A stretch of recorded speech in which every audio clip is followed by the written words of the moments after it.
45장. 사랑하는 것은 우리가 사랑하는 사람을 감정과 이해를 초월하여 만족시키는 것이다. 성모 마리아가 말씀하신다. 내 말이 벌써 하나의 교훈이기 때문에 많은 말을 덧붙이지 않는다. 그러나 나는 한 점에 대해서 아내들의 주의를 환기시키고자 한다. 남편에 대한 친절, 동정, 애정 넘치는 배려, 위로 따위, 모든 것인 이 사랑을 가지지 않은 여자들의 잘못으로 너무나 많은 결혼이 파경에 이른다. 남자에게는 여자에게 무겁게 지워진 육체적인 고통의 짐이 지워져 있지 않다. 그러나 그에게는 모든 정신적인 걱정이 지워져 있다. 일할 필요, 취해야 한 진정, 헌법에 의하여 정해진 권력과 자기 가족 앞에서 져야 하는 책임 따위. 남자를 무겁게 찍어 누르지 않는 것이 무엇이란 말이냐. 그리고 그도 역시 얼마나 위로를 받을 필요가 있느냐. 그런데 이기주의가 극도에 달하여 피로하고 낙담하고 진가를 인정받지 못하고 걱정이 있는 남편에게 아내가 쓸데없고 또 때로는 옳지 못한 그의 불평의 짐을 보태준다. 이 모든 것은 아내가 이기적이기 때문이고 사랑하지 않기 때문이다. 사랑한다는 것은 자기 자신에 느낄 수 있거나 타산적인 만족을 구하는 것이 아니다.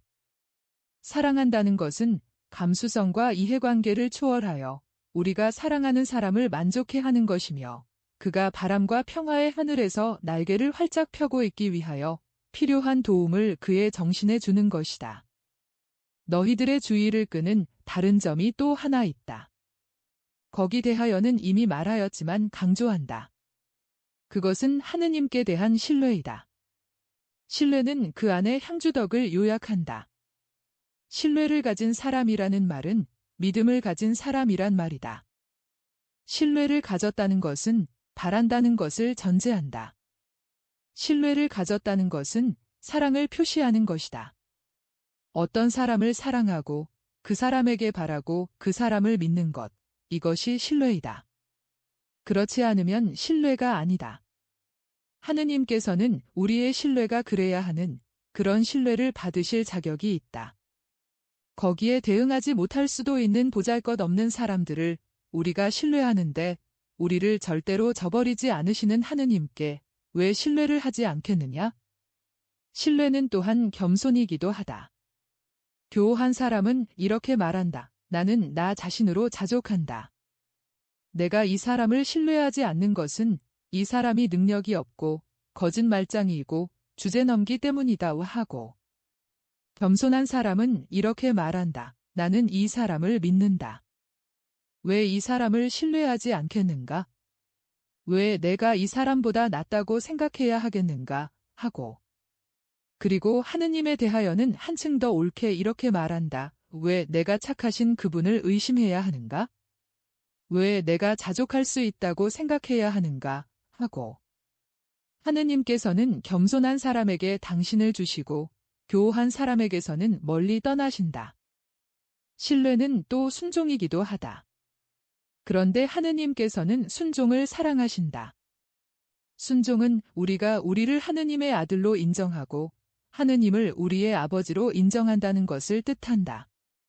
그런데 어떤 아버지가 진짜 아버지인 때에는 사랑하지 않을 수가 없다. 하느님은 우리의 참 아버지이시고 완전한 아버지이시다. 너희들이 묵상하기를 내가 원하는 셋째 점도 역시 신뢰에 근거를 두고 있다. 아무 사건도 하느님의 허락 없이 일어날 수 없다. 그런데 내가 권력자이냐? 그렇다면 하느님께서 그것을 허락하셨기 때문에 그렇게 된 것이다. 내가 권력에 굴복하느냐? 그것도 하느님께서 그렇게 되기를 허락하셨기 때문이다. 그러므로 권력자야, 내 권력을 가지고 재난을 만들지 않도록 힘써라. 비록 처음에는 다른 사람들의 재난이었더라도 그것은 언제나 너의 재난일 것이다. 하느님께서 허락하신다 해도 모든 것을 허락하시지는 않고 만일 내가 한계를 지나치면 하느님께서 너를 치시고 너를 부수시기 때문이다. 한편 단순한 신민인 너는 내 처지인 그 처지를 가지고 하늘의 보호를 내게 끌어오는 자석을 만들도록 힘써라. 그리고 절대로 저주를 하지 말아라. 저주하는 일은 하느님께 맡겨 드려라. 당신의 피조물에게 축복하든가 그들을 저주하는 일은 모든 사람의 주님이신 그분이 하실 일이다. 평안히 가거라. 46장. 베들레헴으로 길을 떠나다. 나는 큰 행기를 본다. 사람이 굉장히 많다.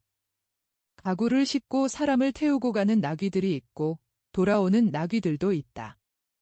춥기 때문에 나귀를 탄 사람들은 나귀에 박차를 가하고 걸어가는 사람들은 발걸음을 재촉한다. 공기는 맑고 건조하다. 하늘은 청명하다. 그러나 모든 것이 한겨울의 날들의 정확한 외관을 보여주고 있다. 헐벗은 들판은 더 넓어 보인다. 목장에는 풀이 겨울바람에 시들어서 키가 짧아졌다. 목장에서는 양떼들이 먹을 것을 좀 구하고 천천히 돋는 해를 찾는다. 그놈들도 춥기 때문에 서로 몸을 바싹 쬐다. 그놈들은 부리를 쳐들고 해더러 빨리 오너라 추워 죽겠다 이 하고 말하려는 것처럼 쳐다보며 매매하고 온다. 지면에는 기복이 나타나는데 그것이 점점 더 분명해진다. 진짜 구름으로 이루어진 풍경이다.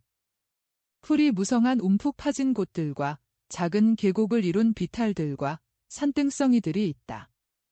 길은 그 가운데를 지나가며 동남쪽으로 향하여 간다. 마리아는 두꺼운 겉옷에 폭 쌓여서 그의 회색 나귀를 타고 간다. 안장 앞쪽에는 헤브론 쪽으로 여행할 때에 벌써 본 일이 있는 장치가 있고 그 위에는 가장 필요한 물건들을 담은 궤가 놓여 있다. 요셉은 고삐를 잡고 곁에서 걸어간다. 피곤하오 하고 가끔 묻는다. 마리아는 미소를 짓고 그를 보며 아니요 하고 말한다. 세 번째에 가서는 마리아가 오히려 걸어가야 하는 당신이 피곤하실 거예요 하고 덧붙인다. 오, 나는 아무렇지도 않소. 내가 나귀 또 한 마리를 구했더라면 당신이 더 편할 수 있을 것이고 우리가 더 빨리 갈 수 있었을 것 같소. 그러나 나귀를 구하지 못했소. 지금은 모두가 나귀가 필요하거든요. 하지만 용기를 내요. 멀지 않아 우리는 베들레헴에 도착할 거요. 이 산만 넘으면 에프라타요. 그들은 말이 없다. 동정녀는 말을 하지 않게 되면 정신을 가다듬고 마음속으로 기도를 드리는 것 같다. 자기 생각 중에 어떤 것에 조용히 미소 지으며 군중을 바라보면서도 남자인지, 여자인지, 노인인지, 목동인지, 부자인지, 가난한 사람인지 보지 못하게 된 것 같다. 그러나 마리아가 보는 것은 그에게만 보이는 것이다. 춥소 하고 요셉이 묻는다. 바람이 일기 때문이다. 아니요. 그러나 요셉은 안심이 되지 않는다. 그는 나귀 옆구리로 늘어진 발들을 만져본다. 그의 긴 옷에서 배죽이 나오는 것이 보이는 샌들을 신은 발들이다. 요셉이 머리를 흔드는 것을 보면 발이 차다고 생각하는 모양이다. 그는 어깨에서 겨드랑이로 메고 있는 담요를 벗겨서 마리아의 다리 위에 펴고 가슴에까지 올려 손이 담요와 겉옷 밑에서 따뜻하게 한다. 그들은 양떼를 몰고 오른쪽 풀밭에서 왼쪽 풀밭으로 건너가게 하느라고 길을 가로지르는 목동을 만난다. 요셉이 몸을 숙여 그에게 무슨 말을 한다. 목동은 고개를 끄덕이며 대답한다. 요셉은 나귀를 붙잡고 양의 뒤를 따라 풀밭으로 들어가게 한다. 목동은 그의 배낭에서 사발을 꺼내 젖이 퉁퉁 부른 뚱한 양의 젖을 짜서 사발을 요셉에게 건네주니 요셉은 그것을 마리아에게 준다. 하느님께서 두 분께 축복해 주시기를 바랍니다. 라고 마리아가 말한다.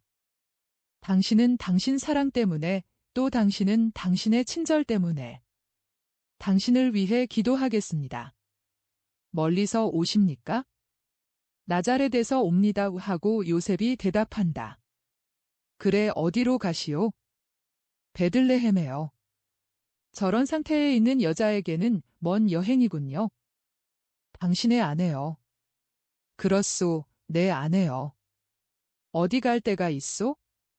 아니요. 거 난처하게 됐소? 베들레헴에는 등록을 하거나 혹은 다른 데로 가서 같은 일을 하려고 사방에서 모여든 사람이 꽉 들어찼어요. 당신들이 숙소를 얻을 수 있을지 모르겠소? 그곳을 아시오. 잘은 모르오. 마리아를 가리키면서 말한다. 그렇다면 여자 때문에 가르쳐 드리지요. 여관을 찾으시오. 여관은 10,000원일 거요. 그렇지만 당신들에게 지표를 가르쳐 주기 위해서 그 여관을 일러주는 거요. 여관은 광장에 있는데 그것이 제일 큰 광장이지요. 제일 큰 거리에서 떠나가면 길을 잘못 들 수가 없소. 여관 앞에 샘이 하나 있고 여관은 크고 낮고 정면 현관이 달려있지요. 여관은 꽉 찼을 거요. 그렇지만 여관과 여관 옆집에서 아무것도 발견하지 못하거든 여관 뒤로 해서 들판 쪽으로 가시오. 산에는 여관에 자리가 없을 때 예루살렘으로 가는 상인들이 가끔 그들의 짐승을 두는 데 쓰이는 마구간들이 있소. 그것은 산에 있는 마구간들이요. 아시겠소? 습기 차고 춥고 문도 없소. 그렇지만 여자가 행길에 남아 있을 수는 없으니 그래도 의지할 곳이 되오. 어쩌면 당신들이 잠자리로 쓰고 나귀에게도 줄 건초가 있는 자리를 구할 수 있을 거요. 그러면 하느님께서 당신들과 같이 계시기를 바라오. 그리고 하느님께서 당신께 기쁨을 주시기 바랍니다. 오하고 마리아가 대답한다. 요셉도 평화가 당신과 같이 있기를 오하고 말한다. 그들은 다시 길을 떠난다. 그들이 넘어온 가파른 제에서 더 넓은 움푹 파진 곳이 나타난다. 그 움푹 파진 곳에는 그것을 둘러싸고 있는 비탈 위아래에 집들이 있고 또 있다. 이것이 베들레헴이다. 마리아, 다윗의 고장에 다 왔소. 이제는 당신이 쉬게 되었소. 당신이 대단히 피곤해 보이는구려. 아니에요. 저는 생각하고 있었어요. 생각하고 있어요. 마리아는 요셉의 손을 잡고 환한 미소를 지으면서 말한다. 정말 때가 되었다고 생각해요.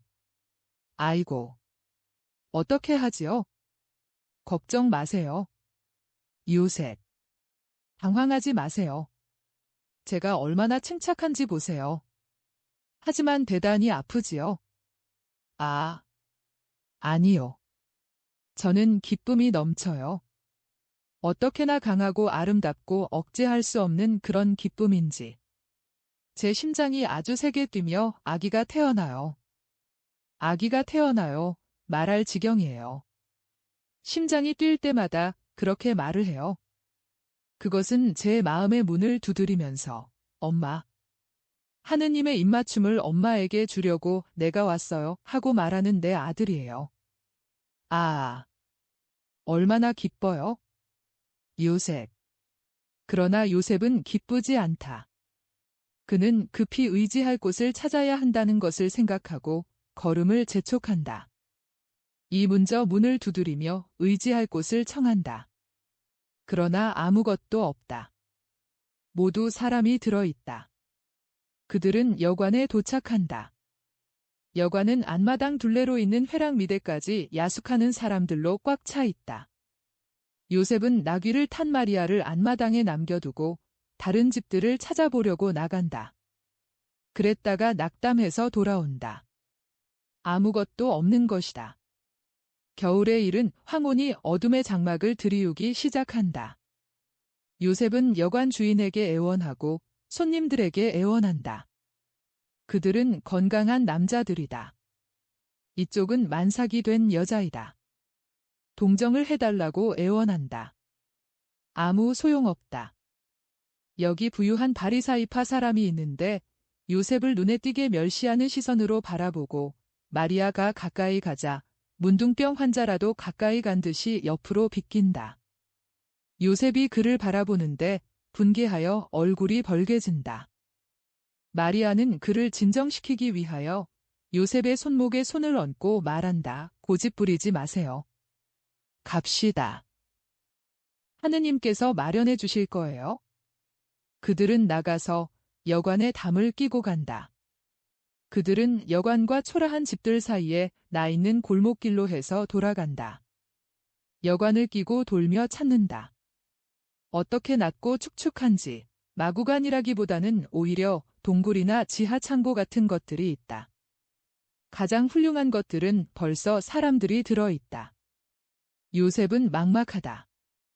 여보, 갈릴레아 사람 하고 뒤에서 늙은 사람이 소리친다. 그 안쪽, 그 무너진 더미 밑에 굴이 하나 있소. 어쩌면 아직 사람이 들어있지 않은지도 모르겠소. 그들은 그 굴로 가까이 간다. 무너진 건물의 더미 가운데 은신처가 하나 있고 그 나머지로는 굴이 하나 있는데 굴이라기보다는 차라리 산에 뚫린 구멍이다. 옛날에 있었던 어떤 건축물의 기초 같은데 거기에 네모지게 잘 다듬지도 않은 저 나무줄기로 버티어 놓은 자재들이 지붕 노릇을 한다. 햇빛이 얼마 들어오지 않기 때문에 좀 더 낮게 보기 위하여 요셉은 부싯깃과 부싯돌을 꺼내서 어깨에서 겨드랑이로 맨 배낭에서 꺼낸 작은 등에 불을 켠다. 그는 안으로 들어간다. 소의 울음소리가 그를 맞이한다 이 말이야. 와요. 굴이 비어 있소? 소 한 마리밖에 없소. 요셉은 미소 짓는다. 아무것도 없는 것보다는 낫소. 마리아는 나귀에서 내려 들어간다. 요셉은 기둥구실을 하는 나무 줄기 중에 하나에 박혀있는 못에 작은 등을 걸어 놓았다. 거미줄이 뒤덮인 천정과 흙을 다져서 만들었는데 구멍들과 조약돌들과 쓰레기와 짐승들의 배설물이 너저분하게 흩어져 있고 집이 덮여있는 바닥이 보인다. 저 안쪽에서는 소 한 마리가 돌아서며 입술에는 건초가 매달려 있는 채 그 조용한 커다란 눈으로 바라본다.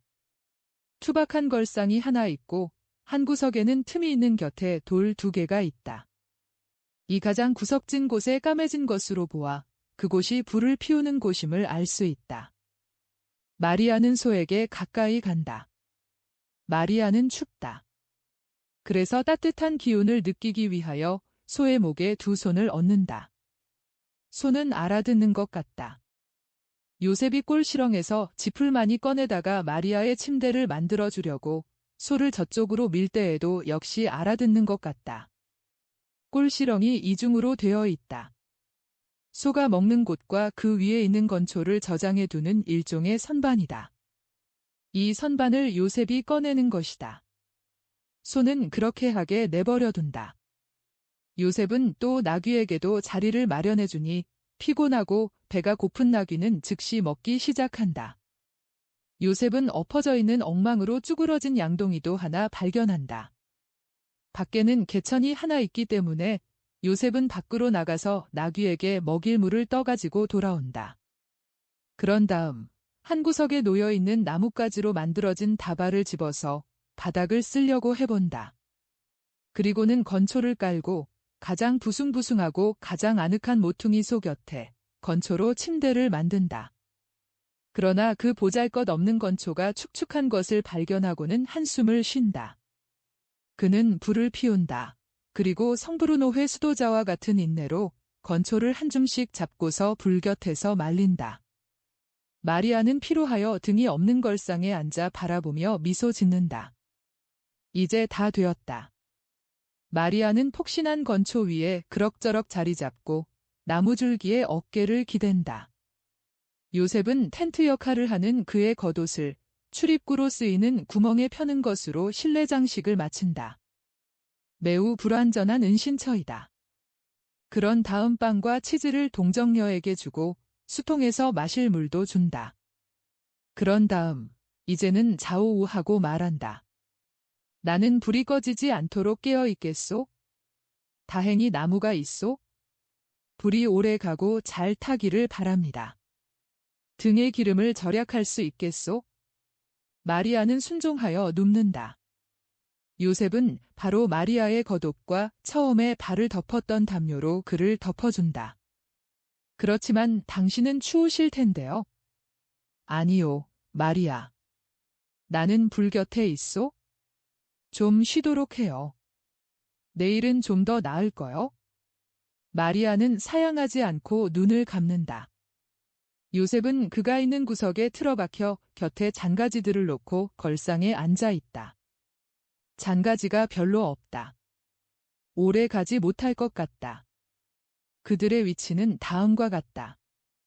나무줄기와 잠자리에 쭈그리고 앉은 소의 몸으로 반쯤 가려진 문 쪽으로 어깨를 돌리고 오른편에 있다.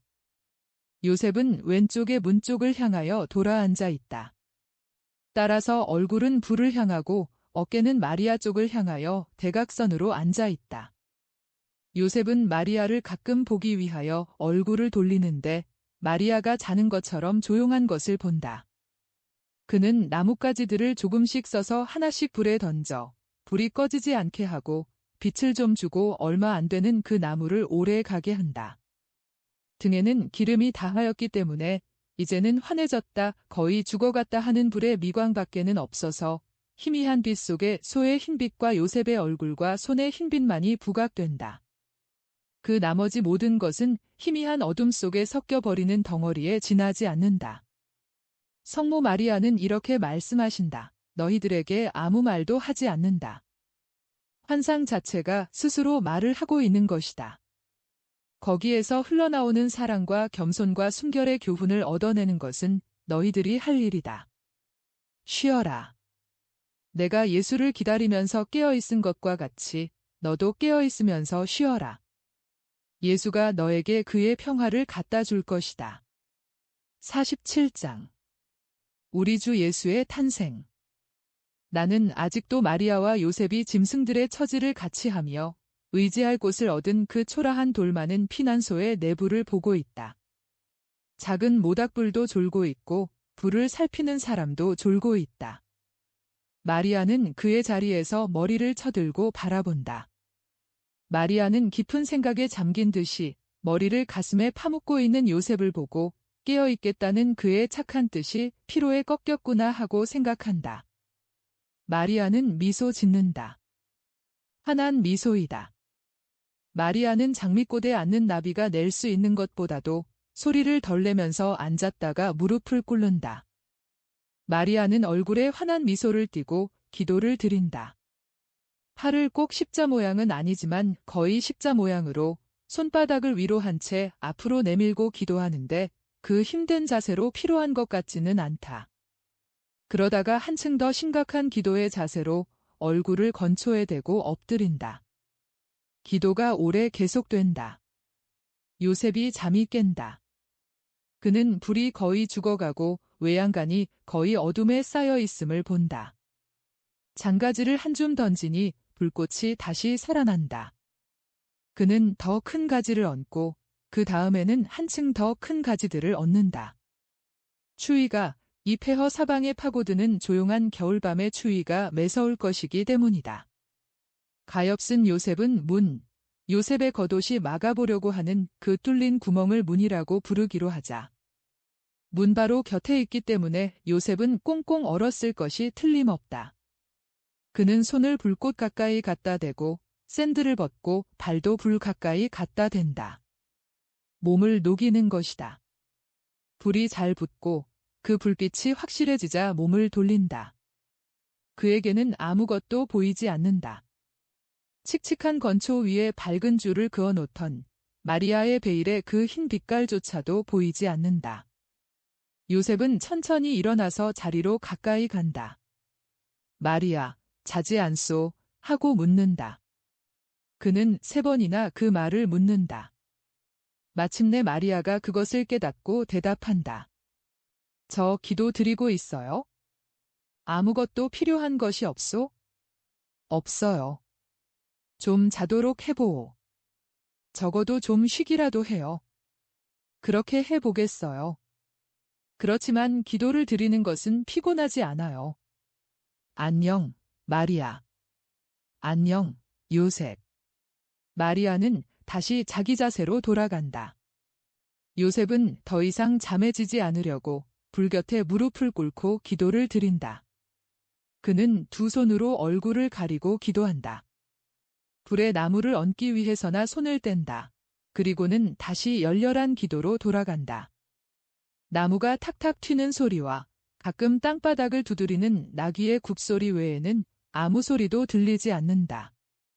달빛 한 줄기가 천장에 터진 틈으로 들어오는데 마리아를 찾아오는 무형의 은 칼날 같다. 달빛은 달이 하늘에 올라감에 따라서 점점 더 깊어지더니 마침내 마리아에게 이른다. 이제는 달빛이 기도드리는 마리아의 머리에 와 있다. 달빛은 마리아를 빛나는 흰빛깔의 후광으로 둘러싼다. 마리아는 하늘에서 부르는 소리가 들리는 것처럼 머리를 들고 다시 무릎을 꿇는다. 아, 여기는 정말 아름답다. 마리아가 머리를 드는데 흰 달빛으로 빛나는 것 같고 인간의 것이 아닌 미소로 변모하였다. 마리아는 무엇을 보는 것일까? 무슨 소리를 듣는 것일까? 무엇을 느끼는 것일까?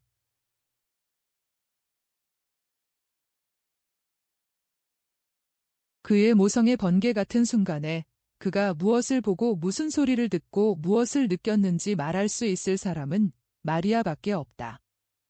나는 다만 마리아 주위에 빛이 커지고 커지고 또 커진다는 것밖에는 알아차리지 못한다.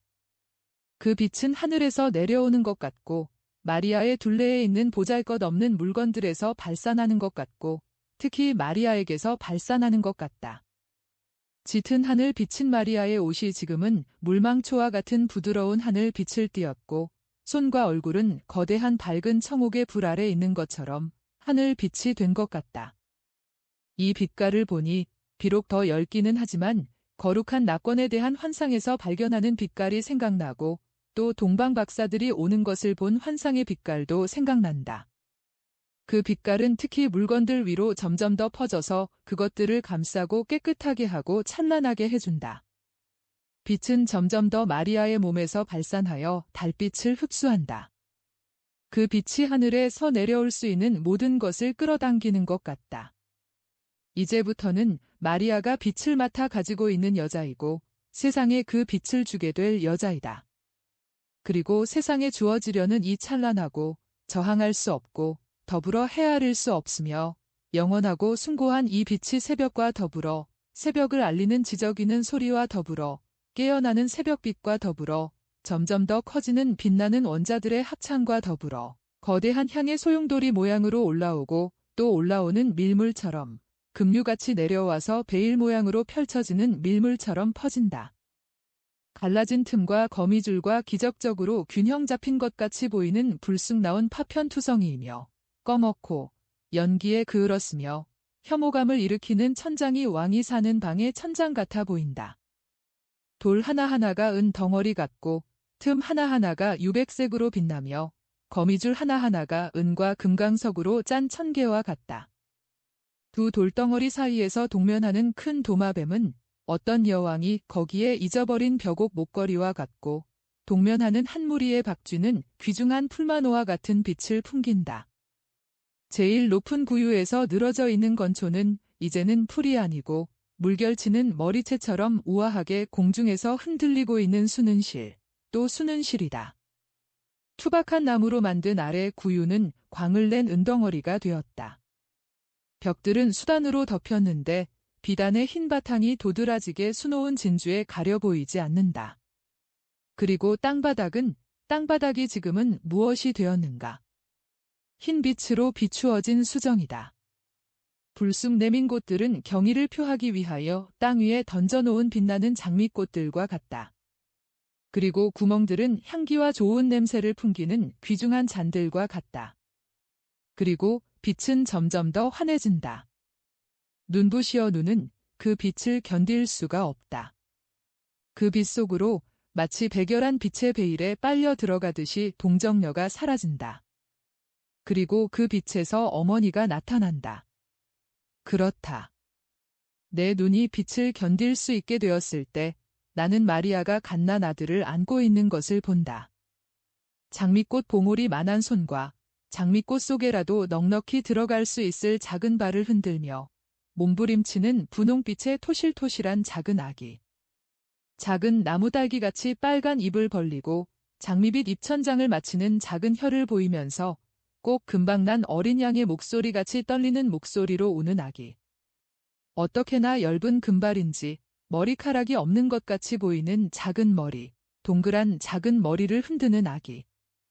어머니는 그 작은 머리를 한 손바닥으로 받쳐들고 동시에 울기도 하고 웃기도 하면서 아기에게 경배하고 거기에 입맞춤을 하려고 머리를 숙인다. 그러나 순결한 머리에 입맞추지 않고 우리를 위하여 뛰고 또 뛰는 작은 심장이 있는 가슴 한가운데에 입맞춘다. 나중에 상처를 입게 될 그곳에 어머니는 티 없는 이의 입맞춤으로 그 상처를 미리 첨해준다. 환한 불빛 때문에 잠이 깬 소는 요란스러운 굽소리를 내며 일어나서 운다. 나귀도 머리를 들고 운다. 그놈들은 빛 때문에 잠이 깼다. 그러나 나는 그놈들이 자신들을 위하여 또 모든 동물들을 대신하여 그들의 창조주께 인사를 드리고자 하였다고 믿고 싶다. 그를 둘러싸고 있는 모든 것에서 초연할 정도로 열심히 마치 탈원 상태에서처럼 기도하고 있던 요셉도 몸을 흔든다. 그리고 얼굴을 가린 손가락 사이로 이상한 빛이 새어 들어오는 것을 본다. 그는 얼굴에서 손을 떼고 머리를 들고 돌아선다. 서 있는 소에 가려 마리아가 보이지 않는다. 그러나 마리아가 그를 부른다. 요셉, 이리 오세요. 요셉은 달려가다가 그 광경을 보고 숭배로 꼼짝 못하게 된 것 같이 있던 곳에 무릎을 꿇으려고 한다. 그러나 마리아가 조른다. 오세요. 요셉. 마리아는 왼손으로 건초를 짚고 오른손으로는 아기를 붙잡고 가슴에 꼭 껴안으면서 앞으로 나아오려는 마음과 불경하지 않을까 하는 두려움 사이에서 망설이며 걸어오는 요셉 쪽으로 간다. 잠자리 밑에서 두 부부가 만나 행복의 눈물을 흘리며 서로 쳐다본다. 오세요. 예수를 아버지께 바칩시다 하고 마리아가 말한다. 요셉이 무릎을 꿇는 동안 마리아는 천장을 받치고 있는 두 들보 사이에 서서 두 팔로 아기를 쳐들고 말한다. 제가 여기 있습니다. 하느님, 이 말씀은 아기를 대신해서 드리는 것입니다. 아버지의 뜻을 따르려고 제가 여기 왔습니다. 그리고 아기와 더불어 저 마리아와 제 남편 요셉도 여기 있습니다. 주님, 당신의 종들이 여기 있습니다. 어느 때든지 어떤 경우에든지 당신의 영광과 당신의 사랑을 위하여 당신의 뜻이 저희들을 통하여 이루어지지를 바랍니다. 그리고 나서 마리아는 몸을 숙이고 말한다. 요셉, 받으세요. 그러면서 아기를 준다. 나에게, 안 돼요. 나는 자격이 없소. 요셉은 하느님을 만져야 한다는 생각에 어리둥절하여 몹시 겁을 내고 있다. 그러나 마리아는 미소를 지으면서 고집한다. 당신은 넉넉히 그럴 자격이 있어요. 당신보다 더 자격 있는 사람은 아무도 없어요. 그렇기 때문에 하느님께서 당신을 택하셨어요. 요셉, 아기를 받으세요. 그리고 제가 베네옷을 찾는 동안 안고 계셔요. 요셉은 얼굴이 새빨개져서 팔을 내밀어 작은 아기 몸을 안는다. 아기는 추워서 운다. 요셉이 아기를 안았을 때에는 경위로 아기를 멀리 떨어져 있게 하려는 생각이 계속되지 않았다. 그는 아기를 가슴에 껴안고 흐느끼면서 말한다. 오, 주, 내 하느님. 그리고 그 작은 발에 입 맞추려고 얼굴을 숙이다가 발이 꽁꽁 얼어있는 것을 느낀다. 그러자 땅바닥에 앉아 아기를 품에 꼭 껴안는다. 그리고 그의 갈색 옷과 두 손으로 아기를 가려주고 따뜻하게 해주고 밤바람을 막아주려고 애쓴다. 불 옆으로 가고 싶었지만 거기에는 문으로 들어오는 바람이 있다. 그가 있는 곳에 그대로 있는 것이 낫다. 바람을 막아주고 약간의 열을 그들에게 줄 두 짐승 사이로 가는 것이 오히려 낫다. 그는 소와 나귀 사이로 가서 어깨를 문 쪽으로 돌리고 갓나 나귀 위로 몸을 숙여 그의 가슴으로 벽감을 만든다. 그 벽감의 안쪽 벽은 귀가 긴 회색 머리와 김을 내뿜는 콧구멍과 축축한 순한 눈을 가진 커다란 흰 부리이다. 마리아는 궤를 열고 속옷과 기저귀를 꺼냈다. 마리아는 그것들을 따뜻하게 하려고 불 옆으로 갔다. 이제는 요셉에게로 가서 따뜻해진 속옷을 아기에게 입히고 나서 작은 머리를 그의 베일로 감싸준다. 이제는 아기는 어디다 누일까요? 하고 말한다. 요셉은 휘둘러 보면서 생각에 잠긴다. 그러다가 말한다. 기다려요. 두 짐승과 꼴을 좀 더 저쪽으로 밉시다. 더 위쪽에 있는 먹이통에서 건초를 끌어내려 이 안에 넣읍시다. 이 구유의 전이 바람을 막아줄 것이고 건초는 베개가 될 것이고 소가 입김으로 아기를 좀 따뜻하게 해줄 거요. 소가 나아요. 소는 참을성이 더 많고 조용하니까. 그리고 요셉은 일을 시작한다. 그동안 마리아는 아기를 가슴에 꼭 껴안고 흔들면서 그 작은 머리를 따뜻하게 해주려고 뺨을 갖다 댄다. 요셉은 불꽃을 활활 일게 하려고 나무를 아끼지 않고 불을 더 잘 타게 한다. 건초를 불에 쬐어서 차차 말리고 다시 차지는 것을 막으려고 가슴에 안는다. 그런 다음 아기의 요를 만들 만큼 건초를 넉넉히 모았을 때 구유로 가서 그것을 정리하여 요람을 만든다. 그리고 이렇게 말한다. 자, 다 했소. 이제는 아기가 건초에 찔리지 않게 그리고 아기를 덮어주게 담요가 한 장 있어야겠는데. 제 겉옷을 갖다 쓰세요 하고 마리아가 말한다. 당신이 추울 텐데. 오. 그건 괜찮아요. 담요는 너무 까칠까칠해요. 겉옷이 부드럽고 따뜻해요. 저는 조금도 춥지 않아요. 그렇지만 아기가 이제는 고통을 당하지 말아야 해요. 요셉은 폭신한 짙은 파란색 모직으로 지은 넓은 겉옷을 집어 두 겹으로 해서 건초 위에 깔았는데 겉옷의 한 자락이 구유 밖으로 쏠려 있다. 구세주의 첫 번째 침대가 준비되었다. 그리고 어머니는 물결치는 것 같은 걸음걸이로 아기를 안고 가서 내려놓고 겉옷 자락으로 덮어주고는 겨우 마리아의 얇은 베일로 건초에 찔리지 않게 되어 건초에 파묻힌 맨 머리 둘레를 겉옷 자락으로 싸준다. 드러나 있는 것은 주먹만한 작은 얼굴뿐이다. 그리고 두 사람은 구유 쪽으로 몸을 숙이고 행복해하며 아기가 처음 잠자는 것을 들여다본다. 따뜻한 베네 옷과 건초가 아기의 울음을 그치게 하였고 온순한 예수를 잠재웠다. 48장. 나 마리아는 하느님의 어머니가 됨으로써 여인의 죄를 속죄하였다. 성모 마리아가 말씀하신다. 예수가 그의 평화를 내게 갖다 주러 올 것이라고 내가 내게 약속했었다. 그런데 성탄날 내가 아기와 같이 있는 것을 보았을 때 내 안에 있던 그 평화가 기억나느냐? 그때는 내 평화의 때였다. 지금은 내 고뇌의 때이다. 그러나 이제는 너도 그것을 알지? 고통 속에서 우리와 이웃을 위한 평화와 일체의 은총을 얻는다는 것을. 사람인 예수는 순환의 무서운 고통을 겪고 나서 다시 하느님인 예수가 되었다. 예수는 다시 평화가 되었다. 그가 떠나왔던 하늘, 세상에서 그를 사랑하는 사람들에게 지금 그의 평화를 널리 베푸는 하늘에서 다시 평화가 되었다.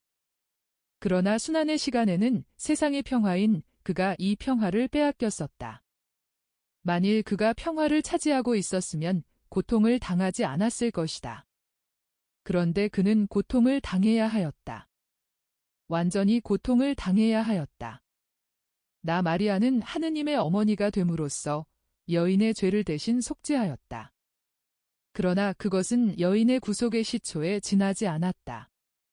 동정을 서원함으로써 일체의 인간적인 결합을 사양함으로써 일체의 육체적 만족을 물리쳤고 그렇게 함으로써 하느님의 은총을 받을 자격을 얻었었다.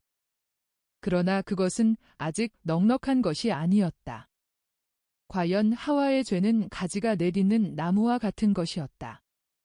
교오, 탐욕, 탐도, 음란이라는 네 가지. 그런데 나무를 뿌리까지 메마르게 하기 전에 이 네 개의 가지를 잘라야 하는 것이었다. 나 자신의 가장 깊숙한 곳까지 나를 낮추면서 나는 교오를 이겼다. 나는 모든 사람 앞에서 나를 낮추었다. 나는 하느님 앞에서의 내 겸손을 말하는 것이 아니다. 지극히 높으신 분 앞에서는 모든 피조물은 다 겸손해야 한다. 하느님의 말씀, 제2위 성자도 겸손을 가지고 계셨다. 여자인 나도 겸손을 가지고 있어야 했다. 그러나 내가 도무지 저항하지 않고 사람들에게 참아 견디어야 한 그 모든 모욕을 곰곰이 생각해 보았느냐? 의인이었던 요셉까지도 마음속으로 나를 비난했었다. 의인이 아닌 다른 사람들은 내 임신을 비방하여 죄를 지었고 그들의 말에 소문이 가혹한 파도처럼 달려와서 내 여인으로서의 명예를 부서뜨렸다. 이것이 예수와 인류의 어머니로서의 내 일생이 내게 마련해준 수많은 모욕 중에 처음 것들이었다. 가난의 굴욕, 피난자로서의 굴욕, 진실을 알지 못하기 때문에 청년이 된 예수에 대한 어머니로서의 내 행동을 마음이 약한 탓이라고 공격하던 친척들과 친구들의 비난으로 인한 굴욕, 예수의 전도 생활 3년 동안의 모욕, 골고타의 그 시간에 받은 가혹한 모욕, 내 아들을 장사 지내기 위한 자리와 향료를 살 만한 돈이 없음을 인정하기까지에 이르는 창피 따위 말이다. 나는 미리 내 아들을 포기함으로써 처음 조상들의 탐욕을 이겼다. 어머니는 강요에 의하지 않고는 절대로 자식을 포기하지 않는다. 만일 자식이 조국이나 아내의 사랑으로나 하느님 자신에 의하여 그의 마음에 요구되면 어머니는 이별에 저항한다. 그것은 자연적인 것이다. 아들은 어머니의 태중에서 자라는데 그의 인격을 우리의 인격과 연결시켜주는 끈을 절대로 완전히 끊지는 못한다. 생명을 유지하는 데 필요한 배꼽의 줄이 끊어진 뒤에도 어머니의 마음에서 시작되는 신경, 육체의 신경보다도 더 살아있고 더 민감하며 아들의 마음에 연결된 정신적인 신경은 여전히 남아있다. 그리고 하느님께 대한 사랑이나 어떤 인간의 사랑이나 조국에 대한 의무 때문에 아들이 어머니를 떠나가게 되면 그 줄이 고통을 줄 정도로 팽팽히 늘어나는 것을 느끼게 된다. 그리고 죽음이 어떤 어머니에게서 아들을 빼앗아가면 그 줄이 끊어지면서 심장을 갈기갈기 찢어놓는다. 그런데 나는 내 아들을 가진 그 순간부터 그를 포기하였다. 나는 내 아들을 하느님께 바쳤고 너희들에게 주었다. 나는 하느님에게서 열매를 훔친 하와의 죄를 속죄하기 위하여 내 태에서 나온 열매를 버렸다. 나는 하느님께서 나더러 알라고 하신 것만을 알기를 수락하고 내가 들은 것 이외에는 나 자신에게도 하느님께도 묻지 않음으로써 지식에 대한 탐도와 향락에 대한 탐도를 이겼다. 나는 탐구하지 않고 믿었다.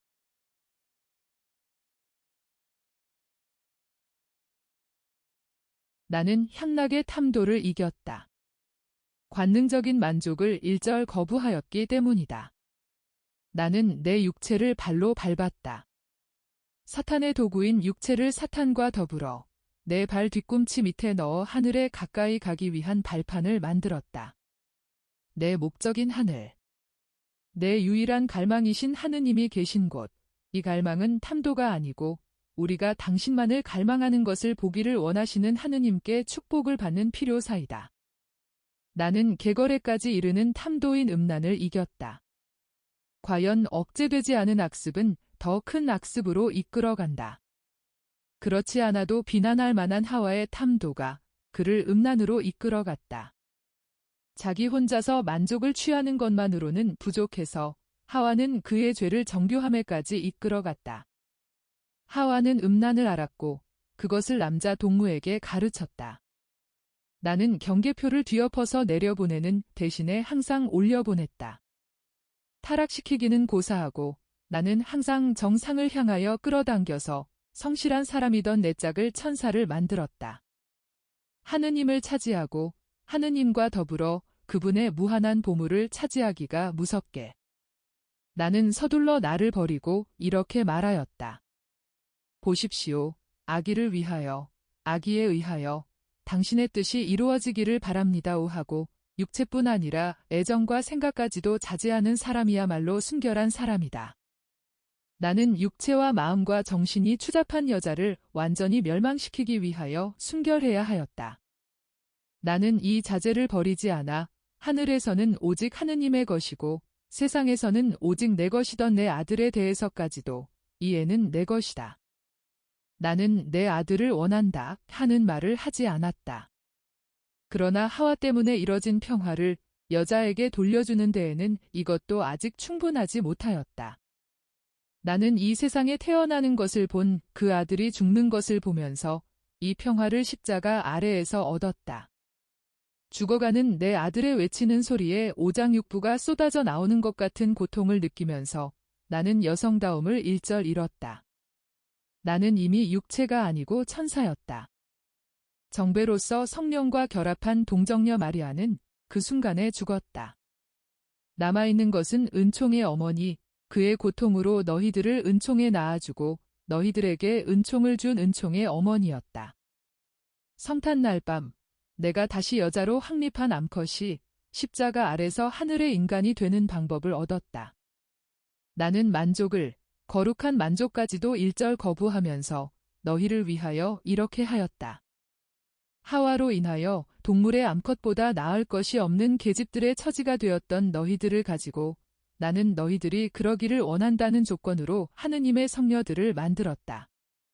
나는 너희를 위하여 이 정상에 이르렀다. 요셉과 같이 너희들도 하늘로 인도하였다. 골고타에 있는 바위가 내게는 올리브 나무 동산이다. 거기서 나는 다시 거룩하게 된 여자의 영혼과 동시에 하느님의 말씀을 가짐으로 해서 찬미를 받은 내 육체를 하늘에까지 올려가기 위하여 비약하였다. 그리고 내 안에서 하와의 마지막 흔적까지 독이 등까지 넷이 달린 그 나무의 마지막 뿌리까지 인류를 타락으로 끌고 간 관능에 깊이 박힌 뿌리에 이르기까지 없애버렸다. 관능에 깊이 박힌 이 뿌리는 세상 마칠 때까지 또 마지막 여인에 이르기까지 너희들의 마음속을 괴롭힐 것이다. 내가 사랑의 빛남 속에서 반짝이는 그곳에서 너희들을 부르며 너희 자신을 이길 수 있는 구제책을 가르쳐준다. 그 구제책은 내 주님의 은총과 내 아들의 피이다. 그리고 내 대변자인 너는 내가 면하지 못할 십자가의 못박음 가운데에서 힘을 가지기 위하여 예수의 이 첫 새벽의 빛 속에서 내 영혼을 쉬게 하여라.